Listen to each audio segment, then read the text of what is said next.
Hello friends, welcome to my YouTube channel target learn 98 पे मैं विनायक पांडे आप सभी का बहुत बहुत स्वागत करता हूं और उम्मीद करता हूं कि आप सभी लोग स्वस्थ होंगे और अच्छे से पढ़ाई कर रहे होंगे। आज मैं आप सभी के सामने जीएस के क्वेश्चन आंसर्स लेके आया हूं जो कि आपकी परीक्षा में बार बार पूछे जाते हैं। एग्जाम्स में आए हुए क्वेश्चन होंगे सारे, लगभग जो एग्ज़ाम में आपके पूछे जा चुके हैं उन्हीं में से कुछ चुनिंदा प्रश्न है जो आप सभी के सामने लेके आया हूँ। अगर आप लोग इसकी PDF चाहते हैं तो हमारे टेलीग्राम चैनल को ज्वाइन कीजिए, टेलीग्राम ग्रुप को टारगेट लर्न 98 जिस नाम से चैनल है उसी नाम से हमारी आईडी भी है उस पर टेलीग्राम पे। तो आप चाहें तो हमारा पेज ज्वाइन कर सकते हैं, वहीं पे आपको हमारी ये PDF पूरी अवेलेबल मिल जाएगी। और भी बहुत सारी PDFs हैं जो कि आपकी परीक्षा के लिए बहुत ही ज़्यादा उपयोगी होंगी। तो आप चाहें तो हमारा टेलीग्राम चैनल ज्वाइन कर सकते हैं, टेलीग्राम पेज। और हमारा इंस्टाग्राम पेज भी है टारगेट लर्न 98 के नाम से। तो इंस्टाग्राम अगर आप यूज़ करते हैं तो इंस्टाग्राम पे भी आप फॉलो कर सकते हैं। उस पर भी आपको बहुत ही महत्वपूर्ण डेली करंट अफेयर्स भी उसमें अपलोड की जाती है, तो वहाँ पे आप देख सकते हैं। तो चलिए शुरू करते हैं बिना आपको वक्त ख़राब किए हुए। जैसे आप सभी के सामने पहला क्वेश्चन है ज्योग्राफी से। ज्योग्राफी से पहले 10 क्वेश्चन होंगे। तो ज्योग्राफी से पहला क्वेश्चन आप सभी के सामने है, भारत में मैंग्रोव वनस्पति का सर्वाधिक विस्तार किस राज्य में है? तो इसमें आपके सामने ऑप्शन है मध्य प्रदेश, गुजरात, पश्चिम बंगाल, बेंगलोर। तो इसका आपका राइट ऑप्शन हो जाएगा पश्चिम बंगाल में। पश्चिम बंगाल में मैंग्रोव वनस्पति का जो है सर्वाधिक मतलब वो विस्तार है, तो पश्चिम बंगाल इसका राइट आंसर सी हो जाएगा ऑप्शन। चलिए नेक्स्ट पे आते हैं। नेक्स्ट है क्वेश्चन नंबर 2, भारत में वन अनुसंधान संस्थान कहाँ स्थित है? देहरादून, मध्य प्रदेश, गुजरात, पश्चिम बंगाल। तो इसका आपका हो जाएगा देहरादून में। वन अनुसंधान संस्थान जो है ये आपका देहरादून में स्थित है। चलिए नेक्स्ट पे आते हैं क्वेश्चन नंबर 3। क्वेश्चन नंबर 3 है, नीली क्रांति निम्न में से किससे संबंधित है? मत्स्य उत्पादन से, फूलों की खेती से, नील की खेती से, मधुमक्खी पालन से।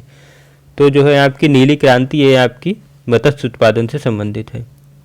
नीली क्रांति मत्स्य उत्पादन से संबंधित है। चलिए क्वेश्चन नंबर 4 पे आते हैं। क्वेश्चन नंबर 4 है, भारत का सबसे बड़ा चावल उत्पादक राज्य है? पहला ऑप्शन है पश्चिम बंगाल, दूसरा ऑप्शन है उत्तर प्रदेश, तीसरा ऑप्शन है हरियाणा, चौथा है बिहार। तो इसका आपका राइट ऑप्शन हो जाएगा पश्चिम बंगाल। पश्चिम बंगाल में भारत में सबसे ज़्यादा चावल होता है। और आपको ये बताना है कि दूसरे नंबर पे कौन है।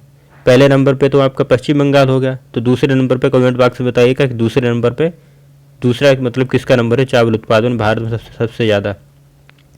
क्वेश्चन नंबर 5 है, भील जनजाति कहाँ पाई जाती है? झारखंड, महाराष्ट्र, बिहार, तमिलनाडु।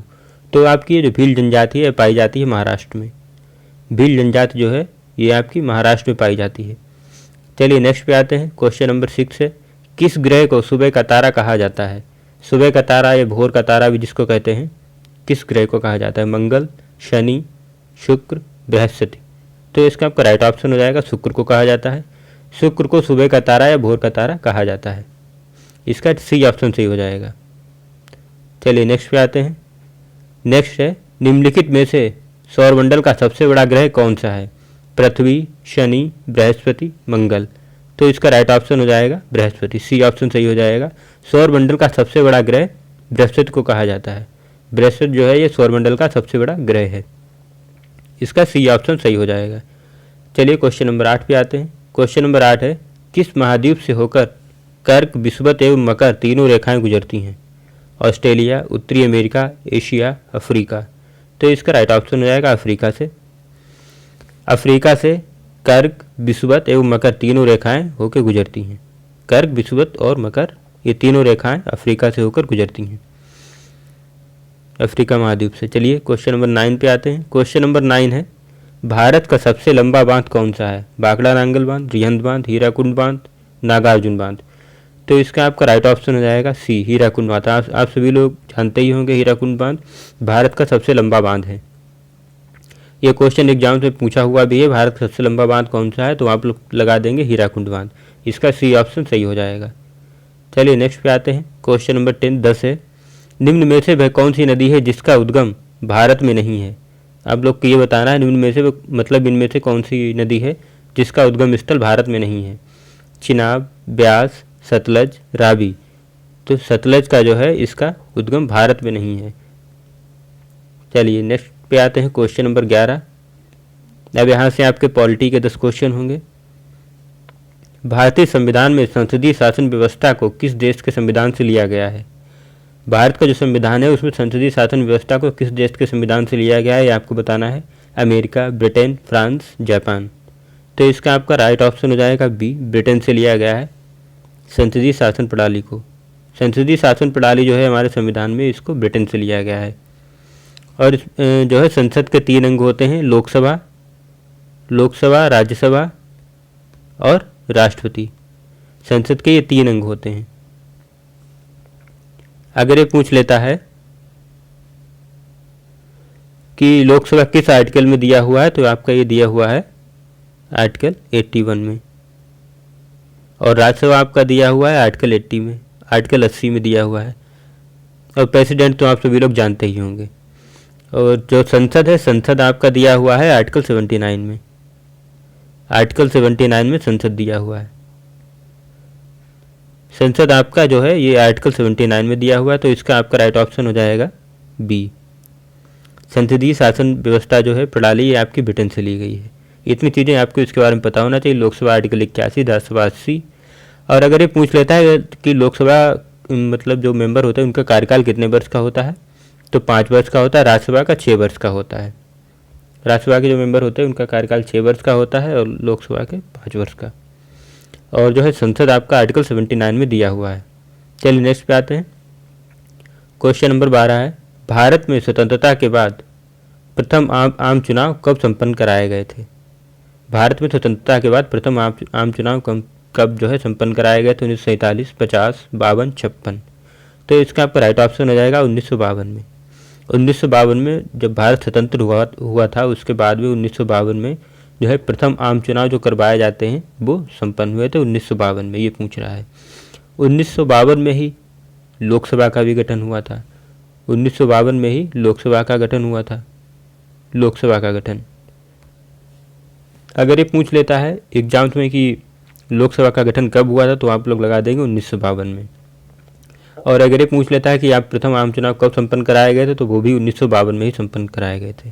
ठीक है, चलिए नेक्स्ट क्वेश्चन पे आते हैं। क्वेश्चन नंबर 13 क्वेश्चन नंबर है, संविधान के अधिकार को किस संविधान संशोधन के द्वारा हटाया गया? आप लोग को ये बताना है संविधान के अधिकार को किस संविधान संशोधन के द्वारा हटाया गया है। 44वें संविधान संशोधन के द्वारा, 42वें के द्वारा, या 46वें के द्वारा, या 52वें संविधान संशोधन के द्वारा।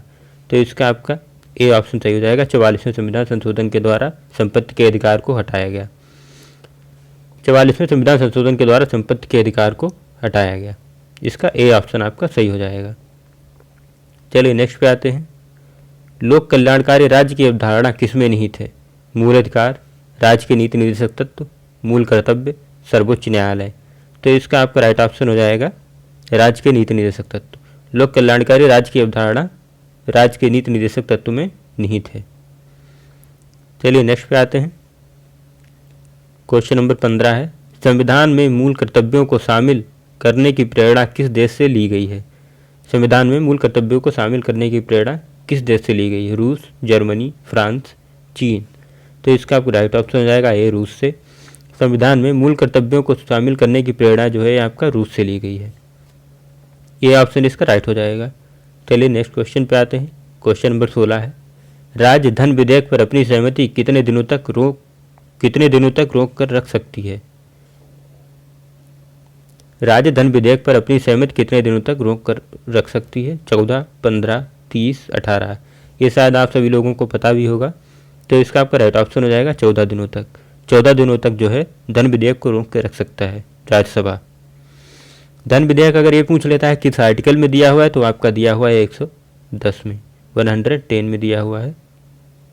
आर्टिकल 110 में है धन विधेयक के बारे में। और अनुच्छेद 80 में राज्यसभा का प्रावधान है, जो कि अभी मैंने आपको ऊपर बताया भी था। राज्यसभा जो है आपका ये आर्टिकल 80 मतलब 80 में है। तो इसका आपका ए जो है ऑप्शन सही हो जाएगा। राज्यसभा धन विधेयक पर अपनी सहमति कितने दिनों तक रोक के रख सकता है? तो आप लोग लगा दीजिएगा 14 दिनों तक रोक के रख सकता है धन विधेयक को राज्यसभा। चलिए नेक्स्ट पे आते हैं। क्वेश्चन नंबर 17 है, संपत्ति के अधिकार को मूल अधिकार की श्रेणी से हटाकर किस अनुच्छेद में रखा गया है? अनुच्छेद 21, 301 का, 300 का, आर्टिकल 19 का आई। चलिए तो इसका आपका क्वेश्चन नंबर 17 का राइट ऑप्शन हो जाएगा आर्टिकल 300। संपत्ति के अधिकार को मूल अधिकार की श्रेणी से हटाकर आर्टिकल 300 का काम में पहुंचा दिया गया है। नेक्स्ट पे आते हैं।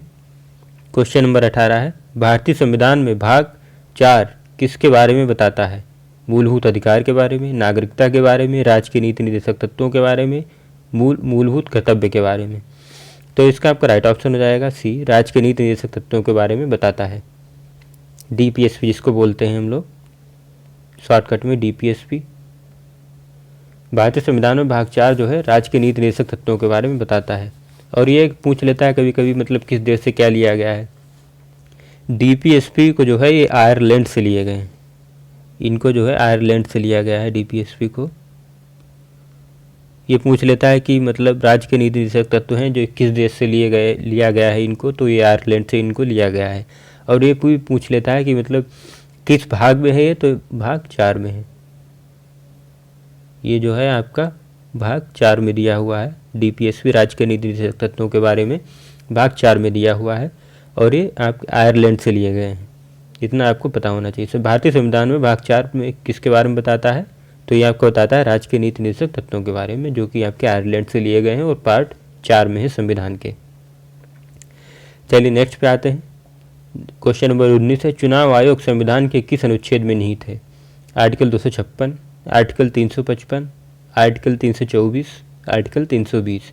चुनाव आयोग जो है संविधान के किस अनुच्छेद में निहित है ये पूछ रहा है। तो ये आपका 256 में है चुनाव आयोग। संविधान के आर्टिकल 256 में चुनाव आयोग के बारे में दिया हुआ है। चलिए नेक्स्ट पे आते हैं। क्वेश्चन नंबर 20 है, राज्यपाल को पद की शपथ किसके द्वारा दिलाई जाती है? राज्यपाल को जो है पद की शपथ, ये आप सभी लोगों को पता ही होगा, ये राष्ट्रपति के द्वारा दिलाई जाती है पद की शपथ। उच्च न्यायालय के मुख्य न्यायाधीश के द्वारा दिलाई जाती है। उच्च न्यायालय के मुख्य न्यायाधीश के द्वारा राज्यपाल को जो है उसके पद की शपथ दिलाई जाती है। उच्च न्यायालय के मुख्य न्यायाधीशों के द्वारा, इसका ए ऑप्शन सही हो जाएगा। चलिए हम आपको महत्वपूर्ण स्रोत जो है किस देश के संविधान से क्या क्या लिया गया है हमारे संविधान में, उन स्रोतों के बारे में बताते हैं। अमेरिका से क्या लिया गया है, कितनी ये मूल अधिकार जो है ये अमेरिका से लिए गए हैं। स्वतंत्र न्यायपालिका ये भी अमेरिका से इसको लिया गया है। और जो है न्यायिक पुनरावलोकन की शक्तियाँ ये भी अमेरिका से ली गई हैं। सर्वोच्च न्यायालय एवं उच्च न्यायालय के न्यायाधीशों को पद से हटाए जाने की प्रक्रिया है, ये इतनी चीज़ें अमेरिका से ली गई हैं। मूल अधिकार, स्वतंत्र न्यायपालिका, न्यायिक पुनरावलोकन की शक्तियाँ, सर्वोच्च न्यायालय एवं उच्च न्यायालय के न्यायाधीशों को पद से हटाए जाने की प्रक्रिया, इतनी चीज़ें अमेरिका से ली गई हैं। और राष्ट्रपति पर महाभियोग, ये बहुत ही ज़्यादा इम्पोर्टेंट है, ये पूछ भी लेता है एग्जाम्स में कि राष्ट्रपति पर महाभियोग ये किस मतलब देश से लिया गया है, किस देश के संविधान से इसको लिया गया है, तो अमेरिका से लिया गया है। और लोक जनहित याचिका, जिसको शॉर्टकट में बोलते हैं PIL, पब्लिक इंटरेस्ट लिटिगेशन, ये भी आपका वहीं से लिया गया है, अमेरिका से। उपराष्ट्रपति का पद बहुत ज़्यादा महत्वपूर्ण, ये भी आपका अमेरिका से ही लिया गया है उपराष्ट्रपति का पद। अब ब्रिटेन से क्या क्या लिया गया है? विधि का शासन मतलब कानून का शासन, ये ब्रिटेन से लिया गया है इसको। संसदीय प्रणाली, ये इसको भी ब्रिटेन से लिया गया है। नागरिकता, सिटीजनशिप, इसको भी जो है ब्रिटेन से लिया गया है। द्विसदनी व्यवस्था, इसको भी ब्रिटेन से लिया गया है। इतनी चीज़ें ब्रिटेन से ली गई हैं हमारे संविधान में। जापान से लिया गया है विधि द्वारा स्थापित प्रक्रिया, कानून द्वारा स्थापित जो प्रक्रिया है उसको जापान से लिया गया है। जर्मनी से आपातकालीन उपबंध लिए गए हैं। रूस से मूल कर्तव्य लिए गए हैं, फंडामेंटल राइट। और फ्रांस से लिया गया है गणतंत्रात्मक व्यवस्था। आयरलैंड से राज्य के नीति निर्देशक तत्व DPSP, राष्ट्रपति की निर्वाचन पद्धति, राज्यसभा में सदस्यों का नामांकन, इतनी चीज़ें ये आयरलैंड से ली गई हैं। फ्रांस से गणतंत्रात्मक व्यवस्था, ये फ्रांस से ली गई। ऑस्ट्रेलिया से संवर्धित सूची ली गई हैं। दक्षिण अफ्रीका से संविधान संशोधन की प्रक्रिया, राज्यसभा के सदस्यों का निर्वाचन, ये 2 चीज़ें जो हैं ये दक्षिण अफ्रीका से ली गई हैं। संविधान संशोधन की प्रक्रिया, राज्यसभा के सदस्यों का निर्वाचन, ये दक्षिण अफ्रीका से इनको लिया गया है। कनाडा से आपकी ली गई है राज्यों में राज्यपाल की केंद्र द्वारा नियुक्ति, ये आपकी कनाडा से ली गई है। राज्यों में राज्यपाल की केंद्र द्वारा नियुक्ति। चलिए 10 क्वेश्चन हिस्ट्री के होंगे इसमें। तो हिस्ट्री का पहला क्वेश्चन है क्वेश्चन नंबर 21, निम्न में से कौन सबसे पुराना वेद है? सामवेद, यजुर्वेद, ऋग्वेद, अथर्ववेद। तो इसका आपका ऋग्वेद जो है सबसे पुराना है, आप सभी लोग जानते ही होंगे, पढ़ा होगा आप सभी ने। तो ऋग्वेद जो है सबसे पुराना वेद है। ऋग्वेद में मतलब ऋचाओं रचनाओं का वर्णन किया गया है। ऋग्वेद जो है इसमें ऋचाओं और रचनाओं का वर्णन किया गया है। तो इसका सी ऑप्शन सही हो जाएगा। अगर पूछ लेता है निम्न में मतलब सबसे पुराना वेद कौन सा है, कौन सी बात है आपको पता भी होना चाहिए। तो सबसे पुराना वेद आपका हो जाएगा ऋग्वेद। चलिए नेक्स्ट पे आते हैं। नेक्स्ट, निम्नलिखित में से किसके राज दरबार में मेगास्थनी राजदूत के रूप में सेवा की थी। मतलब सेवा की थी या किसके राज दरबार में मेगास्थनी आए थे राजदूत बनकर। चंद्रगुप्त मौर्य, अशोक, समुद्रगुप्त, हर्षवर्धन। तो इसमें आपका हो जाएगा चंद्रगुप्त मौर्य के राज दरबार में आए थे मेगास्थनीज। और मेगास्थनीज की बहुत ही ज़्यादा प्रसिद्ध पुस्तक है, वो आप लोग कमेंट बॉक्स में बताइएगा, नहीं तो अच्छा मैं ही बता देता हूँ। तो उस पुस्तक का नाम है इंडिका। इंडिका इनकी पुस्तक है। तो ये बहुत ज़्यादा इंपॉर्टेंट पुस्तक है, बहुत बार इसको एग्जाम से पूछा भी गया है मेगास्थनीज की पुस्तक का क्या नाम है। तो इंडिका है। और ये किसके दरबार में आए थे, चंद्रगुप्त मौर्य के दरबार में आए थे। चलिए नेक्स्ट पे आते हैं। क्वेश्चन नंबर 23 है, सिंधु सभ्यता का बंदरगाह कौन सा था। कालीबंगन, लोथल, रोपड़, मोहनजोदड़ो। तो इसका आपका राइट ऑप्शन हो जाएगा बी लोथल। अगर ये पूछ लेता है कि ये पड़ता कहाँ है, ये गुजरात में, गुजरात के अहमदाबाद ज़िले में पड़ता है। गुजरात के अहमदाबाद में लोथल पड़ता है। नेक्स्ट पे आते हैं। क्वेश्चन नंबर 24 है, आगरा शहर का संस्थापक कौन था। मतलब आगरा शहर की स्थापना किसने की थी। ऑप्शन है मोहम्मद बिन तुगलक, फिरोज तुगलक, अलाउद्दीन खिलजी, सिकंदर लोधी। तो इसका आपका राइट ऑप्शन हो जाएगा सिकंदर लोधी ने की थी। अगर ये पूछ लेता है कब की थी, तो ये की थी 1504 में। 1504 में सिकंदर लोधी ने आगरा शहर की स्थापना की थी। चलिए नेक्स्ट पे आते हैं। निम्न में से कौन सा मिलान गलत है। मतलब इनमें जो है कौन सा गलत मिलान है। ह्वेनसांग चीनी यात्री था, फाहियान मलेशिया से आया था, मेगास्थनीज ग्रीस से आया था, इब्न बतूता मोरक्को से आया था। तो इसका आपका जो है ये बी ऑप्शन गलत है, क्योंकि जो है फाहियान भी ये चीनी यात्री था। फाहियान मलेशिया का नहीं था, ये चीनी यात्री था, आप लोगों ने पढ़ा भी होगा। फाहियान जो है चीनी यात्री था। इसका बी ऑप्शन जो है गलत है। जब आया था चंद्रगुप्त द्वितीय के शासनकाल में भारत आया था। चंद्रगुप्त द्वितीय का उस टाइम शासनकाल था जब ये भारत आया था। चलिए नेक्स्ट पे आते हैं। चार मीनार का निर्माण किसके द्वारा किया गया था। चार मीनार का निर्माण किसके द्वारा किया गया था। मोहम्मद कुली कुतुब शाह, हुमायूं, अशोक, और डी ऑप्शन है आपका नरसिम्हा। तो इसका आपका राइट ऑप्शन हो जाएगा मोहम्मद कुली कुतुब शाह ने चार मीनार का निर्माण करवाया था। और ये अगर पूछ लेता है कि चार मीनार है कहाँ, ये भी आपको पता होना चाहिए कि चार मीनार है कहाँ। तो चार मीनार ये जो है तेलंगाना की राजधानी जो है हैदराबाद, तो ये हैदराबाद में स्थित है चार मीनार। और इसका निर्माण 1591 ईस्वी में हुआ था। चार मीनार का ये हैदराबाद में है।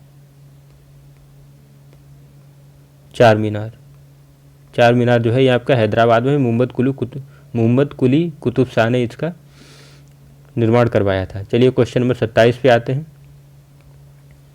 क्वेश्चन नंबर 27 है, हल्दी घाटी की लड़ाई कब हुई थी। 1764, 1526, 1576, 1857। तो इसका आपका ये हुई थी 1576 में। हल्दी घाटी का युद्ध या लड़ाई ये 1576 ईस्वी में हुई थी महाराणा प्रताप और अकबर के बीच में, जिसमें जो है इस हल्दी घाटी के युद्ध में जो है अकबर विजयी हुए थे।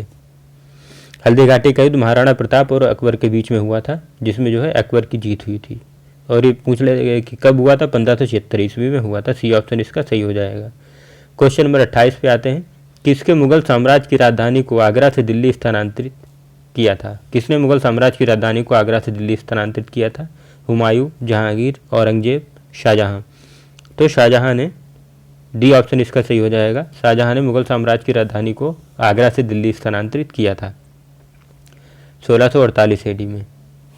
और शाहजहां ने दिल्ली में एक नया नगर भी बसाया था जिसका नाम था शाहजहानाबाद। शाहजहानाबाद के नाम से दिल्ली में शाहजहां ने एक नया नगर बसाया था जिसका नाम शाहजहानाबाद था। ठीक है। और इसको राजधानी स्थानांतरित इसने किया था 1648 ईस्वी में। 1648 ईस्वी में। चलिए नेक्स्ट पे आते हैं। क्वेश्चन नंबर 29 है, किस मुगल शासक ने जजिया कर पुनः लगाया था? अकबर, औरंगजेब, जहांगीर, हुमायूं। इसे पूछ रहा है कि किस मुगल शासक ने जजिया कर पुनः लगाया था? अकबर, औरंगजेब, जहांगीर, हुमायूं। तो इसका आपका राइट ऑप्शन हो जाएगा औरंगजेब। औरंगजेब ने जजिया कर को पुनः लगाया था। मतलब इसको जो है पहले अकबर ने जजिया कर ख़त्म कर दिया था, तो जजिया कर जो है हिंदुओं पर लगाया जाता था, मुस्लिमों पर नहीं लगाया जाता था। तो जजिया कर को जो है अकबर ने पहले ख़त्म कर दिया था, तो औरंगजेब ने इसको पुनः मतलब स्टार्ट कर दिया जजिया कर लगाना, जो कि आपका हिंदुओं पर लगाया जाता था। चलिए नेक्स्ट पे आते हैं। क्वेश्चन नंबर 30 है, स्वामी दयानंद सरस्वती का मूल नाम क्या था? ये भी परीक्षा में पूछा गया क्वेश्चन है। नारायण शंकर, मूल शंकर, कृष्ण शंकर, ओम शंकर। ये आप सभी लोगों को शायद पता भी होगा। मूल शंकर जो है स्वामी दयानंद सरस्वती का मूल नाम था। और इनका जन्म जो हुआ था वो हुआ था 1824 ईस्वी में। दयानंद सरस्वती जी का 1824 ईस्वी में इनका जन्म हुआ था। और इन्होंने 1875 में आर्य समाज की स्थापना भी की थी। 1875 में स्वामी दयानंद सरस्वती जी ने इन आर्य समाज की स्थापना की थी 1875 में। और वेदों की ओर लौटो का नारा भी दयानंद सरस्वती जी ने ही दिया था। चलिए नेक्स्ट पे आते हैं। Question number 31। क्वेश्चन नंबर 31 है, बायोलॉजी से इंसुलिन कहाँ से स्रावित होता है? पीयूष ग्रंथि से, पित्ताशय से, यकृत से, अग्न्याशय से। तो इसका आपका राइट ऑप्शन हो जाएगा डी, अग्न्याशय से इंसुलिन मतलब जो है स्रावित होता है। अग्न्याशय के बीटा कोशिका द्वारा स्रावित हो मतलब इंसुलिन जो है ये अग्न्याशय के बीटा कोशिका द्वारा स्रावित होता है हमारे शरीर में। और जो है इसकी कमी से मधुमेह या डायबिटीज नामक रोग होता है। इंसुलिन की कमी से मधुमेह या डायबिटीज नामक रोग होता है। तो इतना आपको इसके बारे में, इंसुलिन के बारे में पता होना चाहिए। तो इंसुलिन कहाँ से स्रावित होता है? ये आपका होता है अग्न्याशय से। और इंसुलिन की कमी से मधुमेह और डायबिटीज नामक रोग होते हैं। और ये बीटा कोशिका द्वारा स्रावित होता है, बीटा कोशिका द्वारा स्रावित होता है हमारे शरीर में। इतना इसके बारे में पता होना चाहिए।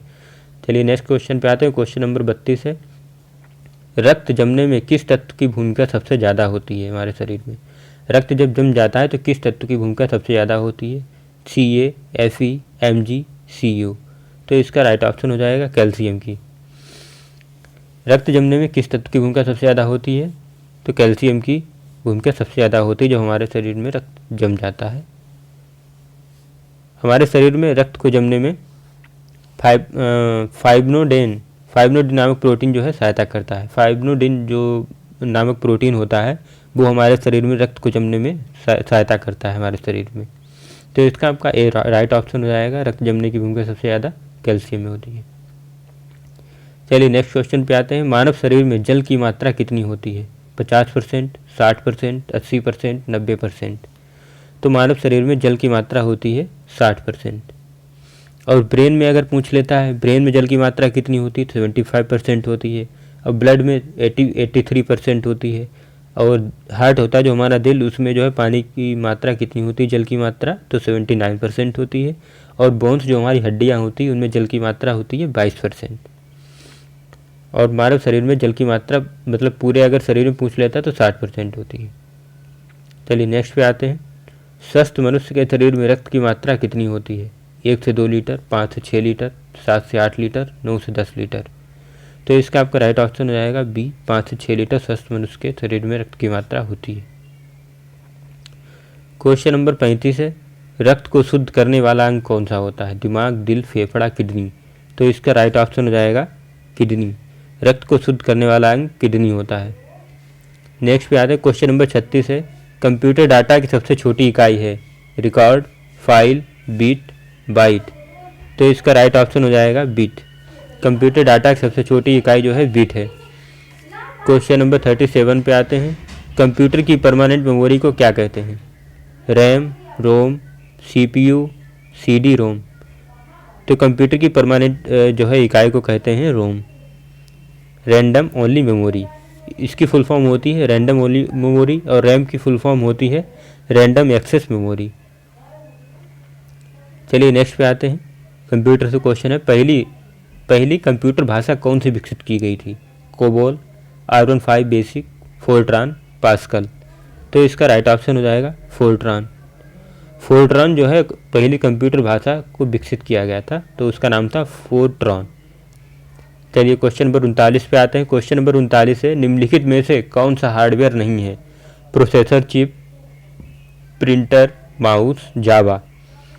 तो कॉमन सी बात है, इसमें डी ऑप्शन हो जाएगा जावा। जावा को हम छू नहीं सकते हैं, बाकी सबको छू सकते हैं। जावा जो है ये हार्डवेयर नहीं है। इसको भी प्रोसेसर चिप को भी छू सकते हैं, प्रिंटर को भी छू सकते हैं, माउस को भी छू सकते हैं, जावा को हम नहीं छू सकते हैं। चलिए क्वेश्चन नंबर 40 पे आते हैं। क्वेश्चन नंबर 40 है, कंप्यूटर में विंडो एक प्रकार है, सॉफ्टवेयर का, हार्डवेयर का, दोनों का, किसी का नहीं। तो इसका राइट ऑप्शन हो जाएगा सॉफ्टवेयर का। कंप्यूटर में विंडो जो है एक प्रकार, वो सॉफ्टवेयर का प्रकार है। ए ऑप्शन इसका सही हो जाएगा। कंप्यूटर में विंडो सॉफ्टवेयर का एक प्रकार है। A option is right. चलिए क्वेश्चन नंबर 41 पे आते हैं। मिठास शब्द में किस प्रत्यय का प्रयोग है? हिंदी से क्वेश्चन है, हिंदी का भी क्वेश्चन आता है, लगभग हर एग्जाम में पूछा जाने लगा है हिंदी से क्वेश्चन, तो हिंदी का भी क्वेश्चन थे। तो जिन्होंने अभी तक हमारे चैनल को सब्सक्राइब नहीं किया तो प्लीज़ वो लोग हमारे चैनल को सब्सक्राइब कर लें। ऐसे ही आपको बहुत अच्छी अच्छी वीडियोज़ मिलती रहेंगी जो कि आपकी एग्ज़ाम की दृष्टि से बहुत ज़्यादा इंपॉर्टेंट होंगी, जो आपके क्वेश्चन एग्जाम्स में आए हुए होंगे, उन्हीं का प्रैक्टिस सेट हम लोग लेके आते हैं। मिठास शब्द में किस प्रत्यय का प्रयोग है? मीठा, ठास, आस, प्यास। तो इसका राइट ऑप्शन हो जाएगा आस। मिठास में आस शब्द का प्रयोग हुआ है। निम्न में से निश्चयवाचक सर्वनाम कौन सा है? क्या, कुछ, कौन, यह। तो इसका राइट ऑप्शन हो जाएगा यह। निश्चयवाचक सर्वनाम जो है यह है। चलिए नेक्स्ट पे आते हैं। क्वेश्चन नंबर 43 है, सर्वनाम के कितने भेद या प्रकार होते हैं? तो मतलब ये 6 प्रकार के होते हैं सर्वनाम। पुरुषवाचक, निश्चयवाचक, अनिश्चयवाचक और जो है प्रश्नवाचक, संबंधवाचक, निजवाचक। 6 प्रकार के सर्वनाम होते हैं। चलिए नेक्स्ट पे आते हैं। क्वेश्चन नंबर 44 है, राम सो रहा है, इस वाक्य में कौन सी क्रिया है? कर्मक, सकर्मक, प्रेरणार्थक, द्विकर्मक। तो इसका आपका राइट ऑप्शन हो जाएगा अकर्मक क्रिया है, राम सो रहा है, तो ये आपकी अकर्मक क्रिया हो जाएगी। ए ऑप्शन इसका सही हो जाएगा। क्वेश्चन नंबर 45 पे आते हैं। प्रतिदिन शब्द में समास है होगा द्विगु समास, कर्मधारय समास, तत्पुरुष समास, अव्ययी भाव समास। तो 45 का डी ऑप्शन सही हो जाएगा, अव्ययी भाव समास होगा। प्रतिदिन शब्द में, प्रतिदिन शब्द में जो है अव्ययी भाव समास होगा। क्वेश्चन नंबर 46 पे आते हैं। उन्मूलन का विलोम क्या होगा? मूल्यन, विश्लेषण, रोपण, संश्लेषण। तो इसका जो है उन्मूलन का विलोम जो होगा संश्लेषण होगा। नेक्स्ट क्वेश्चन पे आते हैं। क्वेश्चन नंबर 47 है, निम्न में से कौन सा शब्द इंद्र का पर्यायवाची नहीं है? पुरंदर, शक्र, मघवा, गणाधिप। तो इसका डी ऑप्शन हो जाएगा गणाधिप जो है ये इंद्र का पर्यायवाची शब्द नहीं है। नेक्स्ट पे आते हैं। क्वेश्चन नंबर 48 है, कान का कच्चा होना मुहावरे का क्या अर्थ है? मुहावरा भी पूछा जाता है एग्जाम्स में, तो मुहावरे से भी क्वेश्चन लेके आए हैं। कान का कच्चा होना मुहावरे का क्या अर्थ है? बहरा होना, सुनी सुनाई बातों पर विश्वास करना, सभी पर अविश्वास करना, कम सुनाई देना। तो कान का कच्चा होना का कॉमन सी बात है, सुनी सुनाई बातों पर विश्वास करना, ये बी ऑप्शन आपका सही हो जाएगा। नेक्स्ट पे आते हैं। क्वेश्चन नंबर 49 है, थाली का बैंगन मुहावरे का क्या अर्थ है? अधिक चिकना होना, चौड़ा होना, गोल होना, सिद्धांतहीन व्यक्ति। तो इसका आपका राइट ऑप्शन हो जाएगा सिद्धांतहीन व्यक्ति, थाली का बैंगन। नेक्स्ट है, निम्न में से तद्भव शब्द है? उलूक, कूप, ओझा, पुस्तक। तो इसका आपका राइट ऑप्शन हो जाएगा तद्भव शब्द है ओझा। तो ये आपके 50 क्वेश्चन थे, जो कि आपका 50वां लास्ट क्वेश्चन था। तो थैंक यू सो मच दोस्तों। अगर आपको हमारी वीडियो अच्छी लगी हो तो हमारे चैनल को सब्सक्राइब करें और हमारी वीडियो को लाइक करें और शेयर करें, और कमेंट बॉक्स में बताएं कि आपको हमारा पढ़ाया हुआ कैसा लगता है। और आप जो भी कमेंट में बताना चाहते हो, सजेशन अपनी जो है एडवाइस दे सकते हैं कमेंट बॉक्स में। आपके लिए कमेंट बॉक्स खुला है, जाइए और कमेंट कीजिए। तो जिन्होंने अभी तक हमारा टेलीग्राम पेज या चैनल नहीं ज्वाइन किया है, तो वो लोग हमारा पेज टेलीग्राम पे ज्वाइन कर सकते हैं। चैनल के नाम से ही पेज है, टारगेट लर्न 98 के नाम से। और जो लोग इंस्टाग्राम यूज करते हैं वो भी हमें फॉलो कर सकते हैं इंस्टाग्राम पे, टारगेट लर्न 98 के नाम से हमारी आईडी बनी हुई है इंस्टाग्राम पे। वहाँ पे आपको करंट अफेयर्स अपलोड की जाती है, टेलीग्राम पे भी करंट अफेयर्स अपलोड की जाती है। जाइए तो जल्दी से ज्वाइन कर लीजिए हमारे दोनों पेज को, और हमारे चैनल को भी सब्सक्राइब कीजिए। तो थैंक यू सो मच दोस्तों, मिलते हैं नेक्स्ट वीडियो में। तब तक के लिए आप अपना ख्याल रखिए और खूब पढ़ते रहिए। जय हिंद।